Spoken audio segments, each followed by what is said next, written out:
এই যে দেখো আমি আজকে খাসির মাংস রান্না করছি, দেখছো না কি সুন্দর। দেখো এই যে দেখো চর্বি, এখানে আছে 1 কেজি খাসির মাংস আছে। দেখো পিসটা দেখো কি বড় বড়। তো এখানে যে মশলাটা তৈরি করা হচ্ছে, এখানে পেঁয়াজ দিচ্ছি। এই যে দেখো শুকনো লঙ্কা আছে, পেঁয়াজ আছে, দারচিনি, লং, এলাচ সব ধরনের মশলা দেওয়া আছে।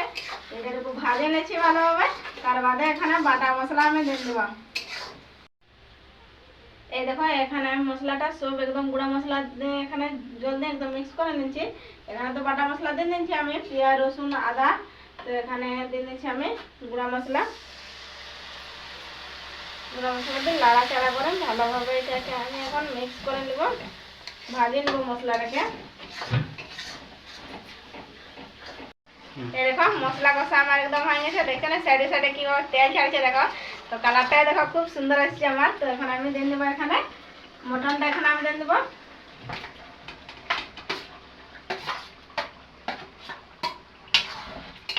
নাড়াচাড়া করছে। এই দেখো আমার মটন কষা হয়ে গেছে, দেখছো না কি সুন্দর একদম মটন কষা হয়েছে।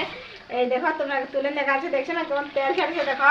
আর কালারটা দেখো কি সুন্দর আসছে মাংসটা, মটন বলে কথা। তো আমি এখানে জল দিয়ে দেবো, আমার তো কষা কমপ্লিট হয়ে গেছে।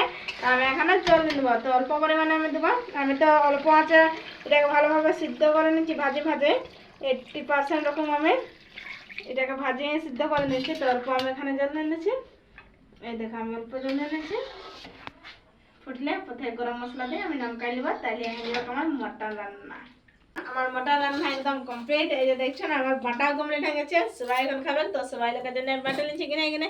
দেখছো না একদম কি সুন্দর আছে। তোমরা আমি তেলটাই যে দেখো দেখা নিচ্ছি, তেলটাই দেখো একদম গলে না, দেখো কি সুন্দর আছে। আর পিসকে দেখো একদম আছে। তো তোমরা একটা দেখা আছে যে কিভাবে সিদ্ধ হয়েছে দেখো মাংসটা।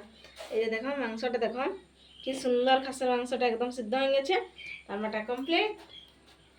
বাই।